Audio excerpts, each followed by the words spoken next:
Jednom davno u ugodnoj maloj sobi živjela je vesela djevojka po imenu Mila.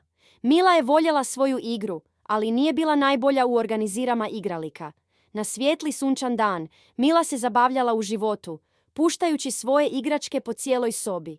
Dok je šareni kaos ispunjavao prostor, njezin vjerni pratilac, Tomi plišani medvjed, gledao je u zabrinutosti. Mila, nježno je govorio Tomi, tih igračke se osjećaju tužno kada su raspršene oko. Zašto im ne pomognemo ponovno pronaći dom?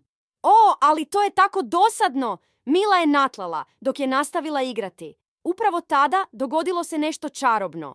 Ovoljena prsa za igračkama u kutu, poznata kao Magic Toy Box, počela je svjetlucati i mrmljati. Odjednom je oživjela, pjevajući sretnu pjesmu.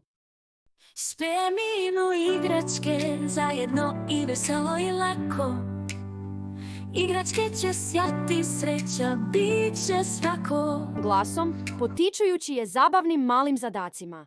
Prvo okupite sve plišane igračke. Mila se smuljao i preselio se kako bi pokupio Tomi i njegove prijatelje. Tada je kutija nastavila. Sada stavite sve građevne blokove ovdje.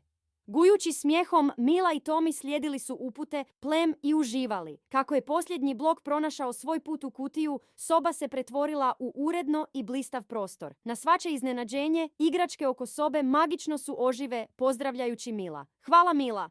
Navijali su, njihova sićušna lica zrače od radosti. Mila je shvatila da pospremanje uopće nije dosadno. To je postala uzbudljiva igra i avantura kada je učinjeno zajedno. Magic Toy Box je posljednji put govorio: sretan dom je uredni dom. Igračke su sada spremne za novu avanturu. Mila se široko nasmiješila i obećala Tomi i njezinim igračkama. Uvijek ću čistiti nakon igranja. I s njom Magic Toy Box se smije. Spreman krenuti na još jedan prekrasan dan s Mila i njezinim igračkama.